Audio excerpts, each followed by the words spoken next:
Please put your hands together for Charis Williams.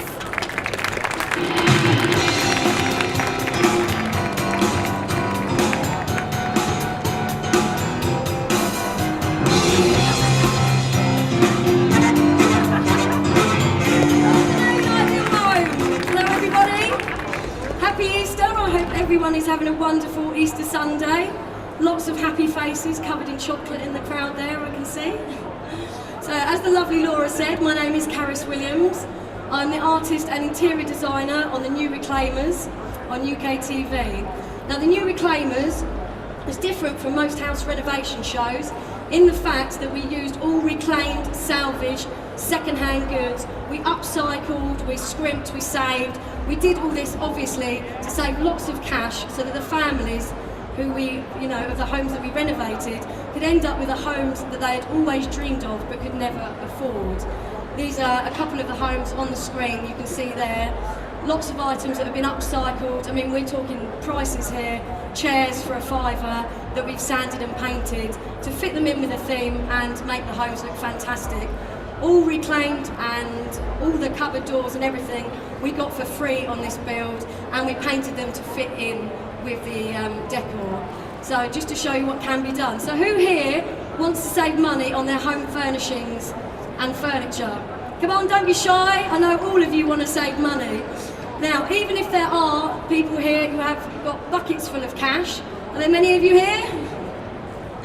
Well, one or two maybe. So even if you do have bucket loads of cash, you're wondering what you're doing sitting in front of me, don't worry, because there's something for you too. I'm going to show you where you can find one-of-a-kind pieces of architectural salvage, that are really rare. They've got history, character, and they cost a lot of money. So you have to be really privileged to be able to afford some of these items. So more on that later. My clicker's not working, guys. Oh, there we go. My seminar today is mainly about reuse and upcycling. I'm also going to touch on room design, colour, making the most out of your space, most importantly saving you cash and saving the planet in the process. What could be better than that? We've ticked all the boxes there. Right, hopefully I'm going to be able to open your eyes to the world of reuse and reclamation and fill you with enthusiasm for giving upcycling and reclamation a go yourself. I'm going to give you a bit of background about myself, why I do what I do, and most importantly, why you should listen to me. Now, I started my artistic career around 8 years ago when I painted a nursery for my own children. Basically did it because someone was throwing out some acrylic paints and they asked me if I wanted them, so I thought I'd give it a go, and this is one of the first murals I actually painted. This room, everything in that room you can see is reclaimed. The chair was free, linen basket was free. Those adult-sized bunk beds there, solid pine wood, only £75, and they were in mint condition and came with the mattresses. So it just goes to show what you can get on a budget. As you can see, that is a Madagascar themed room, and all of these pieces, because they're quite rustic, they really fit with that deserted beach kind of vibe, and really great for a kid's room. Also started painting murals for all sorts of places like theme parks and childcare centres, and even murals for adults' room as well. So a piece of artwork really can change the whole feel of a room. This is trompe-l'oeil style. This is actually a painted fireplace. Trompe-l'oeil means to trick the eye, and hopefully that is what I've achieved here. I also paint chavvy statues, which are a bit of a contemporary twist on a classic design. I like to put some humour into my work. I like to, get a giggle out of people, and also I really love playing with colours and the contrast of different colours. These are a few of my portraits as well, and you can see some more artwork scattered around the stage. Now, moving on. During this time, while I was setting up my artistic career, I also worked at a reclamation yard down in Brighton. Now, this reclamation yard differed from most of your average reclamation yards in the fact that we actually took away brand new items from massive construction companies because they'd been over-ordered. Now, that may seem strange to you that these people are just giving these, brand new bathroom suites, tiles, bricks away, but there is a logical reason for it, and that is when they're building these massive developments, time is money, and having these materials sat about on site is a health and safety issue. You're likely to get more thefts and breakages with it sitting about. And also, the reason they do overorder is because of thefts and breakages. So you can imagine you're doing hundreds and hundreds of flats, you're going to have to overorder, by maybe 10%, and then you're going to have stuff left over that's in the way. So that is how we managed to come by these free building materials. And it's amazing the massive amounts of waste that is going to landfill from the construction and renovation industry. So that newfound awareness, coupled with my creative flair, really set me on the reuse road. And I started looking into interior design and how I could use this new awareness to make over people's homes. Now, I have always had a strong aversion to waste though. My dad was actually brought up during the Second World War. He was born in 1936, when there was, rationing. Everything was rationed. Food was rationed, materials were rationed. You couldn't make a dress without going to get your coupons to get your material to do it. So there was a completely different culture in those days. They simply didn't have the means to be wasteful. These days it's much more of a throwaway culture, and we're buying furniture and furnishings which are just not designed to last. Now, I myself would much rather a piece of solid, well-made furniture than flat pack furniture, which is my nemesis. I can't stand it. It's not built to last. Now, the only motivation I can see for people buying flat pack is that it's cheap. But ask yourself, is it really cheap when you're having to rebuy these items over and over again, rather than solid piece of furniture which is going to last a lifetime, and you can even hand it down to your next of kin, which is obviously what they used to do in the old days. So what is reuse, recycling, downcycling and the rest? We hear these terms bandied about in the press constantly. The government have convinced the majority of us that the best thing that we can do as a nation to combat the massive ecological impact human beings are having on the planet is to recycle. Wrong. Although don't stop doing it, because every little helps, but in actual fact, the best thing we can do is to reduce the amount of things that we are using, and also to reuse things which have already been manufactured. Because when you go out and buy a new item, or say you've got a second-hand item and a new item, you're buying the second-hand item, the carbon that was created in the creation of that product is already on the planet. Obviously, when you go and buy a brand new item, that's a whole nother lot of carbon. From the point that the raw materials are extracted, but they're moved to a factory, the process they go through in the factory, and then moved to the point of sale, and then onto your home, obviously, that's all creating more carbon, more use of fuels, which is creating more pollution, obviously. So the best thing we can do is actually reuse, okay? And obviously sending to landfill is the worst thing we can do, and you can tell by my little unhappy face there that I really don't like that. This gorgeous pub chair is actually pulled out of a skip in Scotland. So it just goes to show what can be found. So, someone was renovating a pub, they pulled out all the furniture and just left it next to a skip, free for all, grab it if you can. Because I was on holiday, I only had a little car with me and I could only grab 2 chairs, but I think the rest of them went to good homes, so all good. So you've got a few ideas maybe of where to shop already to get your bargains. Now, I go around all sorts of places, boot sales, auction sites, I look out for sales, discounted, discontinued lines, eBay auctions. That's brilliant because you can sit in the bath with a face pack on at midnight and buy stuff and no one's any the wiser. Yeah, charity shops, reuse centres, you can get amazing deals. I know some of you are sat there thinking, oh, it's all a load of rubbish, or what am I going to get, you know, but it really is worth going to have a look. These items here, these are all items that I got completely free. As you can see, the chair in the corner there is actually this chair here that I've upcycled, so more on that later. Mirror, you wouldn't think that you could get a mirror out of a skip and it being complete. That is actually my bathroom wall there.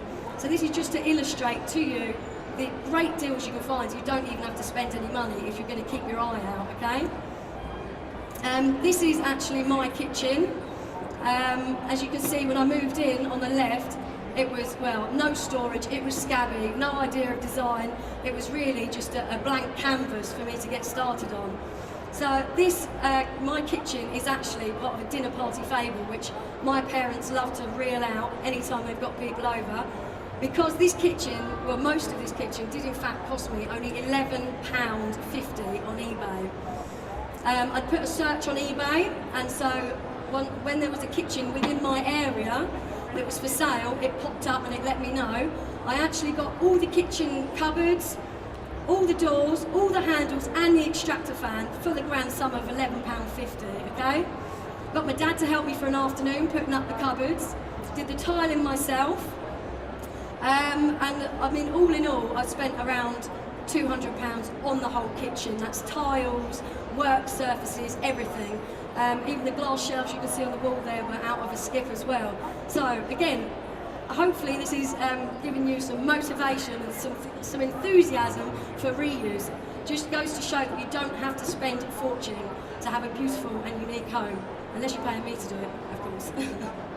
And you can also see at the bottom of the picture there, my reclaimed floor. That's actually a real slate floor, which I've laid myself. Now, I had an idea to use roofing slate for my floor, well, mainly because it's cheaper. I didn't really fancy paying for the big blocks of slate and didn't really think I needed to. So I did some test work, I jumped on search engines, I watched YouTube videos, and I went around the builders merchants to ask them about what product I should be using, and basically just learned to do it myself. So my whole slate floor goes throughout the ground floor of my house. I mean, has anyone got a slate floor here? Tell me how much they cost when you have them done by a professional? No? Nobody? Okay, well, I don't know how much they are, but I'm guessing extremely expensive. This only cost me a few £100s to lay this entire slate floor myself. And onto my bathroom. As you can see, again, when I moved in, really pretty scabby. I've got visible pipeworks there, I've got no storage, it just wasn't going down. This is not a sanctuary where I can relax with my scented candles, okay? So, first of all, I decided I needed storage. I need to cover up those ugly pipes. I really want nice clean lines. I decided to go with everything white, as the only item which I could actually keep in that picture was the bath. So after a good clean, that looked good. So I bought, on a discounted line, I managed to get the sink vanity unit and the toilet on offer for around, it was actually £174, so saved a lot of money on that. It fits with the bath. You'll notice I've used the same tiles as in the kitchen. Now that was because when I was getting to the end of tiling my kitchen, I still had most of a box left over. It was opened, I couldn't sell it, so I decided, you know, they'll look great in the bathroom as well. And using all white, that's going to go with any colour scheme in the future. When I decide, you know, to paint the walls fuchsia or something, I'm not going to have to take off all the tiles and start again. So that, again, is saving me money and saving pollution. There you go, you can see a bit more of my reclaimed floor there. Quite a large area. I've got an open plan kitchen, dining room, and the hallway as well. So a lot of tiling went on there, it did take quite a while. Not for the faint-hearted, but never one to give up on a challenge. And even the Smeg fridge there, I know what you're thinking, you didn't get that Smeg fridge cheap, they're well expensive. They are actually about between £1,300 and £1,600 RRP. I actually managed to get that in an auction for £260 and had it delivered for 20 quid. So even electronic items you can get second-hand, reclaimed, you can get them in auction sites, you can save yourself a hell of a lot of money. Everything in the picture you can see is either vintage, reclaimed, second-hand, even the little rocket cocktail shaker there, pound from a charity shop. I think it's well cool. Right, these are just a few of my best bargains to give you an idea of how much you could save and where to shop. You see the vintage drum there. Those are really expensive in those little boutique chic kind of shops. Now I got that at a boot sale for £3. If you buy them, you know, on your high street, you're looking at £65 up. So that was an amazing steal. Retro lipped phone, £5. Old whiskey crates, they're really quite rare and hard to get hold of, and I managed to get both of them for 20 quid at a boot sale as well. Solid oak mirror, £10, eBay. and even that steamer trunk, which, may I say, has a variety of uses. You can use trunks as coffee tables, as seating, they store stuff. You know, you get one like that, it looks really cool as well. So it's all about thinking about items with multiple functions, okay? Everybody needs lots of storage. We're all looking to hide away all those bits that you don't want on show. And you know, you have a party, you need extra seating, extra tables, so trunks can really come in handy. And I'm a little obsessed about trunks. Now obviously when you're designing a room, you're thinking about colour, you're thinking about pattern. Don't forget to think about your storage and how you're going to fit as much storage in there as possible. Get shelves, get the stuff up off the floor and hidden away in boxes. Your room will look so much better.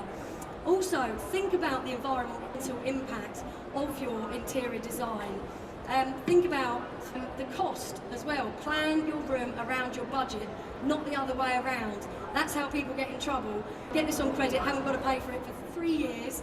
Well, when you get to the 3 years, what makes you think you're going to have the money then that you don't have now? So I always plan a room around my budget, and I am really tight. I hate wasting money, as you can probably tell. Now, I really find that it helps if you go online and you look up different room designs. We've got Gothic, retro, nautical on there. This really helps to get your motivation up, looking at different things that you like, you know, things that go with your design. And I find making a mood board really helps as well. Now, and also think about the things that you already have in your home that could be upcycled. Maybe you're throwing away your old washing machine that you don't need anymore. There you can see a picture in the middle there of a washing machine drum that's been turned into a table with a light inside it. All sorts of lights there. I mean, the big ball one is actually ring pulls off of fizzy drinks made into a lampshade, which I can imagine took a really long time. Now, all the items on the internet can show you the amazing stuff that people have done with trash, basically. And this last item on the right here, the mannequin, is actually something that I made out of some trash that I found. Now, that was an old silver mannequin. It was very damaged down one side. So I fixed that. I've sprayed it with car paint to make it nice glossy plum colour. And I also found the lampshade, which was like a duck egg blue and very stained. I got that for £5 at a reuse centre and just painted the inside of it. Got some discount furniture out of a remnants bin and I've covered that. So it just goes to show what a little bit of hard work, you can make something really unusual that nobody else is going to have. Because I mean, let's face it, who wants the same as everybody else? That's just boring, isn't it? This is a mood board here, just to give you an idea.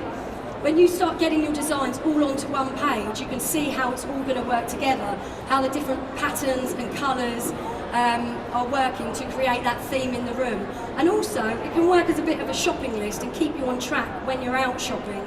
Because particularly when you're buying second-hand and from reuse centres and things like that, probably not going to find the exact same item that's on your sheet, but it does give you an idea of the theme that you're looking for and keep you on track. Also, when you're out shopping, it may sound really simple, common sense, but it's much easier if you take the measurements of your bay windows, take the measurements of your alcoves and things like that, so that when you see that piece of second-hand furniture that's a really, really good deal, you can measure it on the spot and take it home, okay? Because if it's a really good deal, it's not going to hang about, let's be honest, okay? So take a tape measure with you, have your shopping list, your measurements, and also think about your emissions, how far you've got to go and pick up this amazing deal. Because obviously, the further you're going, the more money it's costing you, and also the more pollution it's creating, okay? Also, when you've got cash in your hands, because you know many reuse centres, charity shops, reclamation yards, a lot of them don't take cards, so by the time you've been back to the cash point to get your money out, you're going to have missed the bargains, okay? So have cash in your hand makes bartering a hell of a lot easier, and also have a look for signs of damage. If it doesn't say sold as seen on it, maybe the person selling it hasn't seen that it's got a really wobbly leg or woodworm, for instance, so try and get a bit of money off, you know, don't be cheeky, say a reasonable price, but when you shop the way I do, boot sales, reclamation yards and places like that, it's pretty easy to barter and get a good deal as well. So everyone loves a good deal, don't they? And now we're on to architectural salvage. So I was telling you earlier, these places are amazing. You find one-of-a-kind pieces with history and character. You know, they're really rare, so you're paying for that rarity, you're paying for the era, and they are made by skilled craftsmen. I mean, they're just amazing pieces of engineering. This is actually a Beeston radiator, and the Beeston Company set up in 1841 and had famous clientele, the likes of Queen Victoria, so you can see why you're paying that amount of money for these items.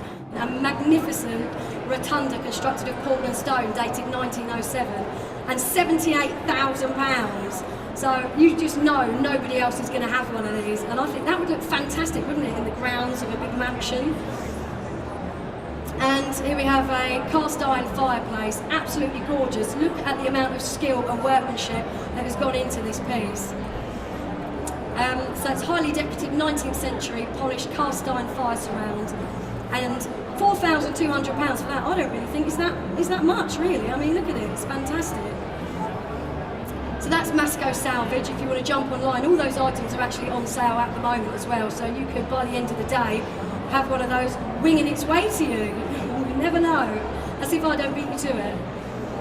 So you can see some of my furniture on the stage that I've upcycled, that I've pulled out of skips, got free from house clearances. So does anyone want to hazard a guess at how much these three items cost, or how much you would pay for them in a boutique? No? A lot, anyway, I guess. More than I paid, I reckon. I did indeed pay the grand total of about £13, that's 1-3, okay, £13 for these three items. Now they didn't look exactly like this when they came into my house, obviously. House clearance, I paid £3 for the stool at a boot sale. Obviously they look a bit scabby there, but don't let that put you off, okay? Just because an item of solid wood furniture doesn't fit with your decor, you know, smells a bit, looks a bit scabby, don't worry, you can do something with it. Just with a bit of sanding down and painting, look what you can achieve, okay? Just a few tips here, if you are going to be upcycling your own furniture. Once you've finished sanding, you've got to brush that dust off. If you don't brush the dust off, you're going to end up with really lumpy finish. It's just not going to look great, and you're going to be wasting paint and getting in a real mess. So always brush off the excess dust, and then go one further and wipe it over with a damp cloth, just to make sure that excess is gone, okay? Once you've done that, you can start painting once it's dry. I always advise to use water-based acrylics, okay? You can get these in a variety of really funky colours now from your local DIY store, okay? Now, I choose water-based because obviously, number one, they're better for the environment. And number two, they're much quicker drying. I mean, some of these oil-based and chemical-based paints that you buy can last, you know, they take like 22 hours, 18 hours to dry, some of them, which is a real pain. And you end up with loads of fluff stuck all over them and bugs by the time you've come to your completed product, and that's not on, okay? So use water-based acrylics, they're normally touch dry in around 2 hours, and you can recoat within 4. So you could actually, if you get moving quick, you could have upcycled all three items pretty much in a day, okay? So that's something to think about. And also, when you're looking for fabric, when you're doing something small like this, obviously, you might just be able to get away with buying a remnant from a material shop, which is much cheaper. Also, it's a really good idea to have a look online. If you jump on eBay, you can put in stripes, you can put in the colour that you want, the type of material you want, and it will bring up everything within that search criteria, which saves a lot of time. And usually on eBay, obviously, you're on there because you're going to save a bit of cash anyway. So this material I actually purchased for £10 off of eBay and managed to cover both pieces of furniture. So does anyone have any questions? Want to ask me any questions about upcycling or reclamation or anything else? I think there's a young man with a microphone over here if anyone's feeling brave enough. Woo! Don't all jump at once, guys. Right, thank you very much for coming to see me today, my reuse seminar. I'm going to leave some cards up the front here if anyone would like to take one of my cards, if you'd like to commission some artwork or anything like that. Or also, if you go onto my website, there is actually an interior design blog tab at the top where you can hear all these helpful hints and tips again, and also there's loads more info on there and videos for you to have a look at. Okay, have a great Easter Sunday everybody. Thank you very much.